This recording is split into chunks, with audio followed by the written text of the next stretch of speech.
오늘의 말씀은 잠언 6장 1절부터 19절까지 말씀입니다. 내 아들아, 내가 만일 이웃을 위하여 담보하며 타인을 위하여 보증하였으면 내 입의 말로 내가 얽혔으며 내 입의 말로 인하여 잡히게 되었느니라. 내 아들아, 내가 내 이웃의 손에 빠졌은즉 이같이 하라. 너는 곧 가서 겸손히 내 이웃에게 간구하여 스스로 구원하되 내 눈을 잠들게 하지 말며 눈꺼풀을 감기게 하지 말고 노루가 사냥꾼의 손에서 벗어나는 것 같이 새가 그물 치는 자의 손에서 벗어나는 것 같이 스스로 구원하라. 게으른 자여, 개미에게 가서 그가 하는 것을 보고 지혜를 얻으라. 개미는 두령도 없고 감독자도 없고 통치자도 없으되 먹을 것을 여름 동안에 예비하며 추수 때에 양식을 모으느니라. 게으른 자여, 내가 어느 때까지 누워 있겠느냐? 내가 어느 때에 잠이 깨어 일어나겠느냐? 좀 더 자자, 좀 더 졸자, 손을 모으고 좀 더 누워 있자 하면 내 빈궁이 강도같이 오며 내 곰핍이 군사같이 이르리라. 불량하고 악한 자는 구부러진 말을 하고 다니며 눈짓을 하며 발로 뜻을 보이며 손가락질을 하며 그의 마음에 패역을 품으며 항상 악을 꾀하여 다툼을 일으키는 자라. 그러므로 그의 재앙이 갑자기 내려 당장에 멸망하여 살릴 길이 없으리라. 여호와께서 미워하시는 것, 곧 그의 마음에 싫어하시는 것이 67가지이니 곧 교만한 눈과 거짓된 혀와 무죄한 자의 피를 흘리는 손과 악한 계교를 꾀하는 마음과 빨리 악으로 달려가는 발과 거짓을 말하는 망령된 증인과 및 형제의 사이를 이간하는 자이니라. 오늘 잠언 본문에는 우리의 좀 흥미를 끌만한 그런 주제를 다루고 있죠. 먼저 담보와 보증에 관한 문제를 다루고 있습니다. 우리가 정말 가까운 사람들끼리, 특히 가족이나 친척이나 이런 가까운 사람들끼리 무슨 얘기를 많이 합니까? 심지어 가족 간에도, 친척 간에도, 정말 친한 친구들 사이에도 보증은 서지 말아라, 이런 얘기들 우리 많이 하지 않습니까? 그런데 이런 이야기가 21세기 오늘날도 우리가 하고 있는 이 이야기가 지금으로부터 거의 3000년 이전에 기록된 잠언에도, 그리고 하나님께서 우리에게 주시는 그 아름답고 복되고 찬란한 그 지혜의 말씀들을 담아놓은 잠언에도 이 말씀이 있다는 것이 참 흥미롭죠. 그러면 성경은 담보에 대해서, 이 보증과 담보에 대해서 뭐라고 말씀하시는가 우리가 좀 살펴보도록 하겠습니다. 자, 많은 문제들이 있습니다. 많은 위험들도 있죠. 담보를 통해서 또 보증을 서는 이런 일도 사람이 경험하는 여러 가지 문제들 가운데 하나일 것입니다. 위기의 순간이 될 수 있죠. 그런데 이 담보와 보증은 상당히 독특한 측면이 있습니다. 자, 왜냐하면 사람이 경험하는 대부분의 문제들은 자기가 결정하는 것이 아니라 자기도 알지 못하는 상황 가운데에 밀어닥치죠. 그래서 그것을 잘 대비하지 못하고 그것에 끌려가기도 하고 또 그 악한 자들이 만들어 놓은 올무나 함정에 빠지기도 합니다. 그런데 이 담보와 보증과 같은 경우에는 자기 스스로 자신을 올무에 빠뜨리고 함정에 빠뜨리는 그런 일이기 때문에,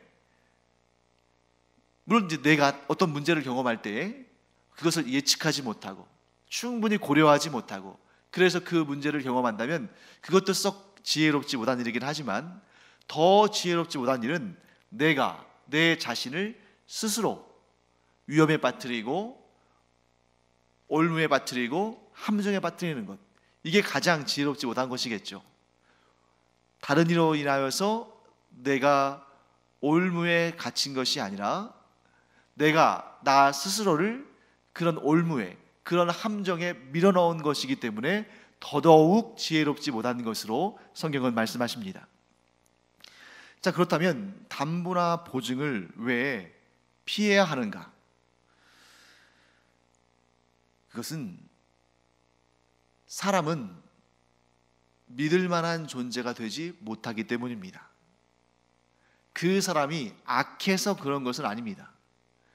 만일 그 사람이 정말 악한 사람이고 정말 나와 관계가 좋지 않은 사람이라면 담보나 보증을 설 생각조차 하지 않겠죠. 아마 누군가가 자신의 담보물을 가지고 그 사람을 위한 보증을 서준다면 그 사람과 관계도 좋을 것이고, 그 사람이 믿을 만한 사람이라고 생각할 것이고, 그 사람이 거짓말하지 않고 꼭 약속대로 그 담보물을, 또 이 보증에 관한 모든 문제를 해결해 줄 거라고, 언젠가 그가 갚을 거라고 믿기 때문에 내가 담보를 내고 또 보증을 서는 거 아니겠습니까? 그런데 사람이 믿을 수 없는 존재인 이유는 그 사람이 악해서 그런 것이 아닙니다. 그 사람이 원래부터 그렇게 거짓말을 잘하는 사람이기 때문에 그런 것이 아닙니다. 그 사람 참 착하고 참 정직하고 그런 좋은 사람일 수 있습니다. 그런데 문제는 무엇입니까? 상황이 그렇게 호락호락하지 않은 것이죠. 그 사람이 나빠서가 아니라 그 사람이 어떤 상황에 처할지 모르고, 또 그 사람이 그러한 정말 원치 않는 상황에 처했을 때에 마음은 원이로되 갚을 수 없는 상황에 처할 수 있는 것입니다. 여기에서 우리는 인간의 연약함을, 인간의 한계를 느낄 수밖에 없죠. 우리가 만일 장차 어떤 일이 일어날지를 다 안다면, 또한 우리 앞에 일어나는 일들에 대해서 우리가 다 우리의 능력으로 처리할 수 있다면 사실 담보도 필요 없고 보증도 필요 없겠죠. 하지만 빌리는 사람이나 빌려주는 사람이나 한 치 앞도 내다보지 못하기 때문에 보증을 서달라고 부탁을 하고 보증을 서주기도 하는 것입니다. 그러나 그 중에 누구도 장담할 수 없는 거죠.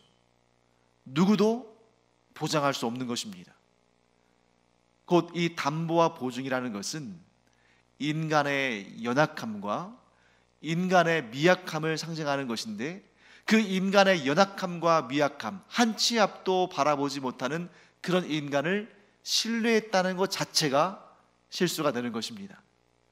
사랑하는 성도 여러분, 우리는 정말 가까운 가족도, 가까운 친척도, 가까운 친구들도 전적으로 100% 신뢰할 수는 없습니다. 왜요? 그 사람이 나빠서가 아니라, 그 사람이 원래부터 부정직해서가 아니라 상황이 그렇게 만드는 것입니다. 그래서 우리는 이렇게 고백할 수밖에 없죠. 우리가 전적으로 신뢰하고 의지할 수 있는 분은 하나님뿐이다. 그러면 여기서 또 이런 문제가 생겨날 수 있습니다. 경제적으로나 또 이런저런 문제로 위기에 처한 사람을 그러면 우리는 도와줘서는 안 되는 것인가? 왜 담보를 잡히고 왜 보증을 섰는가? 그 사람 도와주려고 한 거 아닌가? 그 사람 도와주려고 하는 마음은 좋은 마음이고 긍휼의 마음이고 자비로운 마음인데 왜 그것을 잠언에서는 금하고 있을까? 네, 성경은 누군가 위기에 처하고 또 가난하고 어려운 형편에 있는 사람들을 도와주라고 하시지 돕지 말라고 하지는 않으십니다. 그런데 방법에 있어서 담보와 보증은 선택하지 말아야 할 선택지라고 말씀하시는 것입니다. 왜 그러냐면 성경에서 계속 강조하는 것이 뭐냐면, 특히 이제 지금 우리 구약을 보고 있으니까요, 구약에서는 무엇을 강조하냐면 네가 누구에게 꾸어주려거든 너의 형제에게 무엇인가를 꾸어줄 때 이자를 받으려고 하지 말아라. 또한 담보물로 겉옷 같은 것을 받았다면 해 지기 전에 그것을 돌려줘라. 뭘 의미하는 것입니까? 우리가 누군가를 도울 때 그 마음의 중심은 은혜가 되어야 한다는 것입니다. 그 은혜의 끝은 무엇이겠습니까? 상대방이 갚을 능력이 없을 때 그냥 준다는 거죠. 이러한 개념이 이스라엘 사람들이 무엇인가 형제에게, 동족에게 빚을 줄 때는, 즉 구워줄 때에는 이자를 받을 생각을 하지 않고, 또 무엇인가를 담보물로 잡았을 때에도 그게 필요한 상황이 되면 돌려주고, 이러한 내용이 아주 대표적으로 표현되는 것이 바로 희년이죠. 희년이 되면 나의 종되었던 자, 즉 나에게 빚을 져서 나에게 종살이를 하고 있는 자마저도 그냥 풀어주는 것이 이 율법의 정신입니다. 그러니까 그와 같이 내가 구워주고 내가 빚을 내어줬어도 그것을 내가 받지 않아도 된다는 그 정도의 은혜의 마음이라면 빌려줄 수 있습니다. 보증을 서줄 수도 있겠죠. 그 사람이 그 보증을 통해서 빌린 빚을 갚지 못했을 때에 내가 그것을 다 갚아주겠다라는 그런 마음의 결단이 있다면 보증 설 수 있습니다. 하지만 그렇지 않다면 보증은 서주지 말아라 하고 말씀하시는 것이죠. 아주 그 대표적인 궁극적인 모습을 예수님에게서 발견할 수 있습니다. 예수님께서는 우리의 구원의 보증이 되셨습니다. 무엇을 가지고요? 예수님의 영원한 생명을 가지고. 그러면 예수님도 보증을 서신 거잖아요. 그런데 예수님의 보증이 사람들의 보증과는 다른 점이 있습니다. 예수님은 예수님의 그 가장 소중한 것, 예수님의 그 영원하신 생명을 우리를 위해서 그냥 내주신 것입니다. 그렇게 그냥 내줄 마음을 가진, 곧 모든 것을 은혜로 내어줄 마음을 갖는다면 보증이 아니라 그 무엇을 서도 문제가 안 되겠죠. 그런데 문제는 무엇입니까? 그렇게 모든 것을 내어줄 마음이 없으면서, 혹은 그런 능력이 없으면서 보증을 선다는 거죠. 실속이 없는 것입니다. 그래서 그것은 지혜롭지 못한 일이다 라고 잠언은 말씀하고 있습니다. 자, 그 다음에 이제 두 번째 주제를 볼까요? 두 번째 주제는 게으른 자에 대한 훈계입니다. 이 게으른 자들을 훈계하기 위해서 잠언은 어떠한 생물을 등장시킵니다. 그 어떤 생물이 무엇입니까? 개미죠. 개미. 자, 왜 하필이면 개미를 등장시키고 있을까? 자, 그 이유가 본문에 나오죠. 이렇게 말합니다. 개미는 두령도 없고 감독자도 없고 통치자도 없다. 예, 물론 생물학 전공하신 분들, 또 동물학 이런 공부를 하신 분들은 아니 개미에게도 지도자가 있다. 개미에게도 그들을 이끌어가는 우두머리가 있다. 이렇게 말씀하실 수 있습니다. 또 그 말씀이 틀린 말씀 아닙니다. 그런데 이 본문에서 개미는 두령도 없고 감독자도 없고 통치자도 없다라고 말씀하시는 것은 이게 개미들 가운데 그 무리의 우두머리가 없다는 말이라기보다는 어떤 말이냐면 그들은 지혜롭지 못한 것처럼 보인다. 사람들의 눈에 볼 때에 개미는 그렇게 지혜로운 좀 고등 생물로 보이지는 않는다는 거죠. 실제로 그렇죠. 개미들이 우리 고등 생물, 인간과는 비교할 수 없는 그런 존재 아닙니까? 그럼에도 불구하고, 자, 이거 역설이죠. 개미는 사람들의 눈에 볼 때에 두령도 없고 또 감독자도 없고 통치자도 없는 것처럼 그러한 미개한 생물, 그러한 열등한 존재로 보일지 모르지만, 그런데 그들을 자세히 살펴보면 어리석은 사람들, 게으른 사람들보다 훨씬 더 나은 모습이 보이는데, 그것이 뭐냐면 미리미리 예비하고 준비한다는 것입니다. 그러니까 여기에서 개미가 두령도 없고 감독자도 없고 통치자도 없다, 이 말씀이 개미를 이렇게 좀 이렇게 깎아내리려고, 개미의 그 어떤 열등함을 부각시키기 위해서 하는 말씀이 아니라 오히려 그것을 통해서 그럼에도 불구하고 개미는 이런 지혜로운 일을 한다 하는 것을 설명하기 위한 것이죠. 반면에 개미와는 비교할 수 없는 그러한 월등한 지능과 조직과 사회를 가지고 있는 이 사람은 어떠한가? 사람들 가운데는 게으른 자들이 있는데 이 게으른 자들은 이렇게 말한다는 것입니다. 좀 더 자자, 좀 더 졸자, 좀 더 누워있자. 선천적으로 잠이 많아서 이런 말을 하는 것이 아니라 그들의 게으름을 표현하는 것이죠. 자, 특별히 지혜로운 존재로 창조된 인간이라면 모든 만물의 영장으로 또 모든 만물을 다스리는 자로 지음을 받고 세움을 받은 인간이라면 그에 합당한 지혜로운 모습을 가져야 되는데 그렇지 못한 사람들이 너무 많다는 것입니다.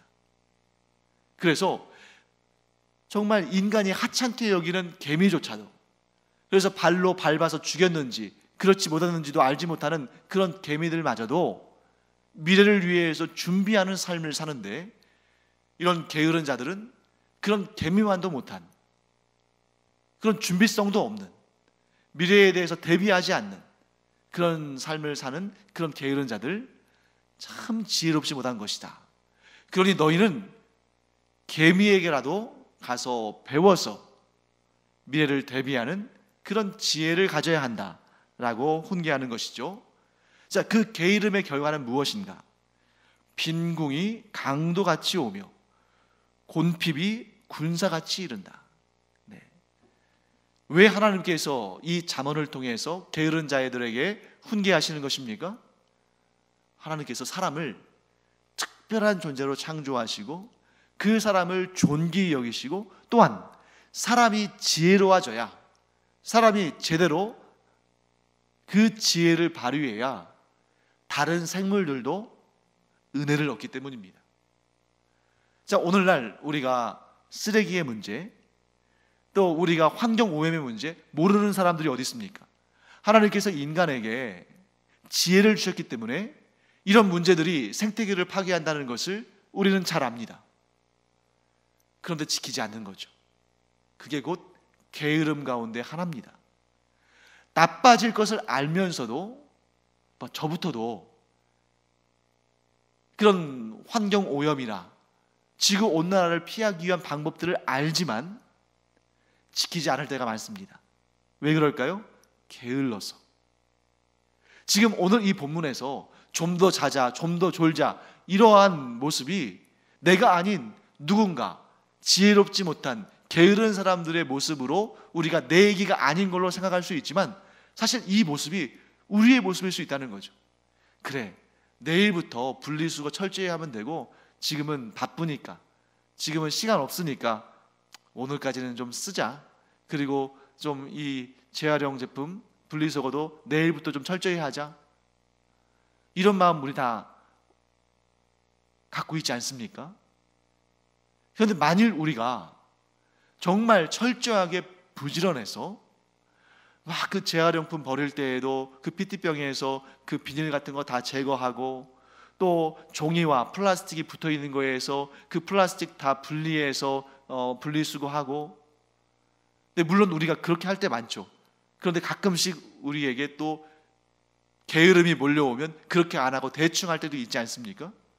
그런데 만일 사람이 정말 부지런하고 정말 지혜로워서 그래서 그것을 삶을 통해서 실천해서 그렇게 철저하게 한다면 우리 인간을 통해서 이 생태계가 그만큼 보존이 되고, 그러면 인간뿐만 아니라 이 생태계 안에 있는 모든 생물들이 더 안전해지겠죠.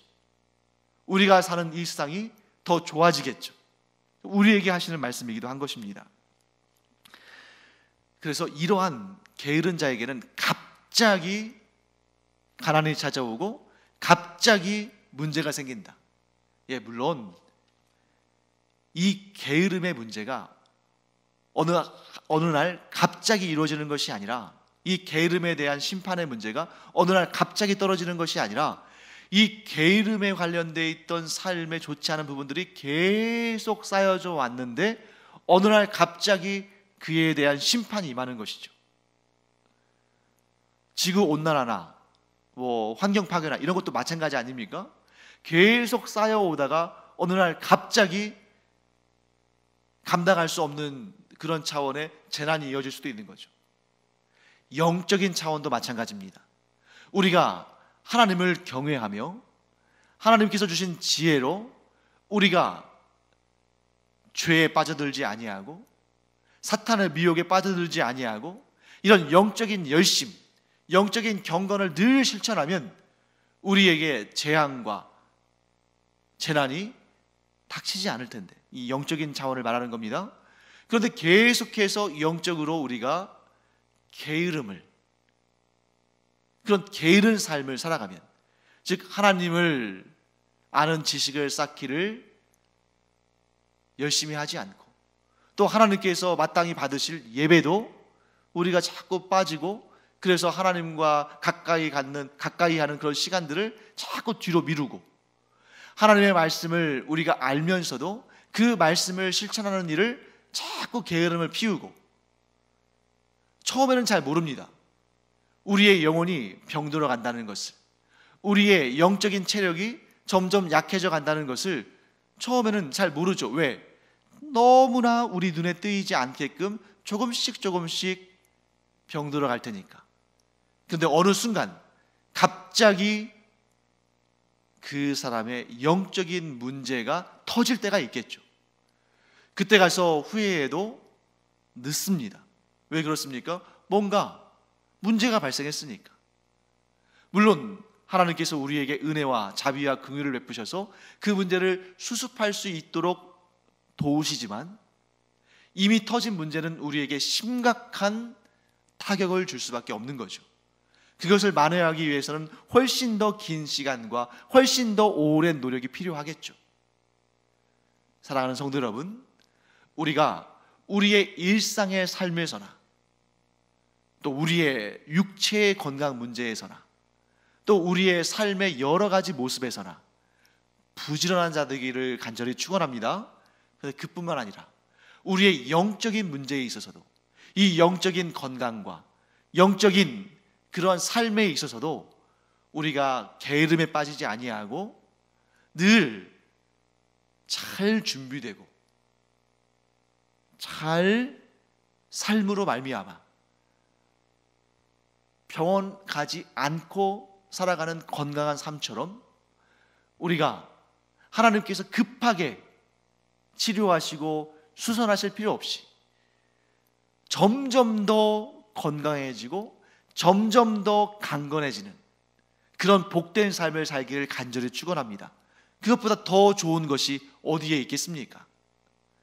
사랑하는 성도 여러분, 우리가 우리의 삶에 있어서도, 우리의 몸에 있어서도, 우리의 영혼에 있어서도, 우리의 영성에 있어서도 늘 부지런하게, 늘 성실하게 준비하고 예비하고 대비함으로 말미암아 사건 사고가 터지지 않는, 항상 안전하고 항상 평탄하고 항상 형통한 그런 우리의 삶이 되기를 간절히 축원합니다. 자, 그 다음에 이제 몇 가지 또 재밌는 부분이 나오죠. 여호와 하나님께서 미워하시는 것 67가지. 네. 참 이스라엘의 이런 표현은 우리나라의 표현과 참 많이 유사한 부분이 있죠. 우리 민족과 좀 많이 이렇게 유사한 부분들이 있습니다. 그래서 더 정겹죠. 뭐 영어에서는 딱 숫자를 제시하잖아요. 뭐 6면 6, 7이면 7. 그런데 이 히브리어 표현에서는 6이나 7 이런 표현들이 나온다는 거예요. 히브리어 표현에서는 6이나 7 이런 표현인데 우리말로는 더 함축적으로 더 정감 있게 표현하죠. 67가지. 네. 또 뭐 그보다 좀 적으면 대여섯 가지, 서너 가지, 두세 가지, 한두 가지, 이런 표현이 이 히브리식 표현과 많이 좀 이렇게 연결되는 비슷한 부분입니다. 자, 여호와께서 싫어하시는 것, 미워하시는 것 67가지라고 했는데 정확히는 7가지가 나오죠. 첫째는 교만한 눈, 둘째는 거짓된 혀, 셋째는 무죄한 자의 피를 흘리는 손, 넷째는 악한 계교를 꾀하는 마음, 다섯 번째는 빨리 악으로 달려가는 발, 여섯 번째는 거짓을 말하는 망령된 증인, 일곱 번째는 형제 사이를 이간하는 자. 이렇게 일곱 가지가 나옵니다. 눈치가 빠르신 분들은 아마 좀 감을 잡으셨을 텐데요, 이 일곱 가지 중에 앞에 다섯 가지는 마음을 포함한 인체의 기관들, 사람의 기관들과 관련되어 있습니다. 첫 번째 눈, 두 번째 혀, 세 번째 손, 네 번째 마음, 다섯 번째 발. 뭘 의미하냐면 인간의 모든 기관이 머리끝부터 발끝까지, 그리고 속에 있는 마음부터 밖에 있는 말과 행동에 이르기까지 모든 것이 하나님께서 미워하시는 죄를 범할 수 있는 그러한 기관들이다 하는 것을 말씀하신다는 거죠. 즉 인간의 모든 부분이 범죄할 수 있다. 인간의 모든 부분이, 인간의 삶의 모든 부분이, 인간에 속한 모든 부분이 하나님께서 싫어하시는 일을 할 수 있다.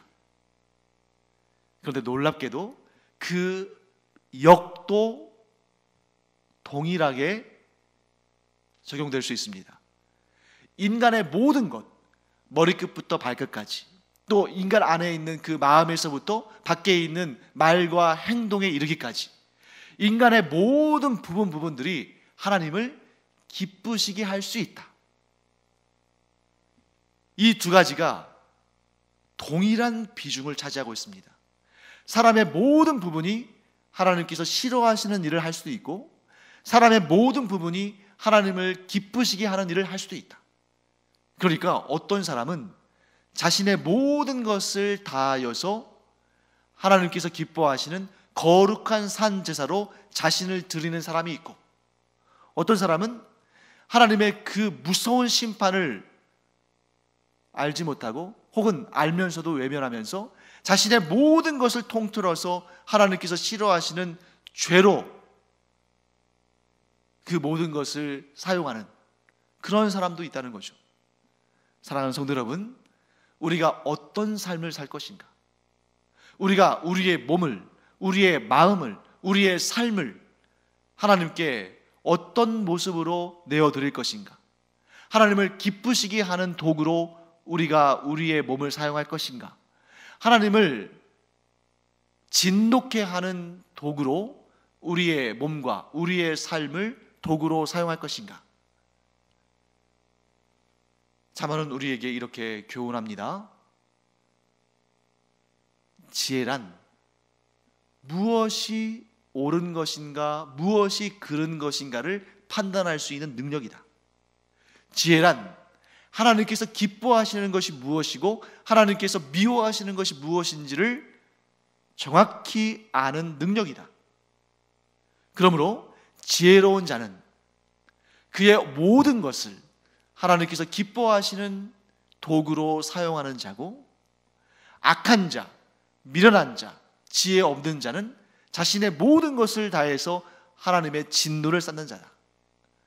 사랑하는 성도 여러분, 저는 여러분과 제가, 저와 여러분이 또 우리의 가족들과 우리의 후손 대대로 우리의 모든 것을 하나님을 기쁘시게 해드리는 의의 병기로 사용하고, 우리의 모든 것을 하나님께서 기뻐하시는 거룩한 산제사로 하나님께 드리는 그런 우리가 되기를 간절히 축원합니다. 기도하겠습니다. 하나님, 이 시간 하나님께서 싫어하시는 것, 하나님께서 미워하시는 것, 예닐곱 가지가 있다는 것을 잠언에서 배우면서, 또한 저희가 우리의 삶을, 우리의 모든 것을 하나님께서 기뻐하시는 거룩한 산제사로, 의의 병기로 하나님께 드리기를 간절히 원합니다. 저희가 평생토록 이러한 간절히 원하는 삶을 실천함으로 말미암아 하나님께 기쁨이 되는 하나님의 귀한 사람들 되게 하여 주시옵소서. 감사드리며 예수님의 이름으로 축복하며 기도합니다. 아멘.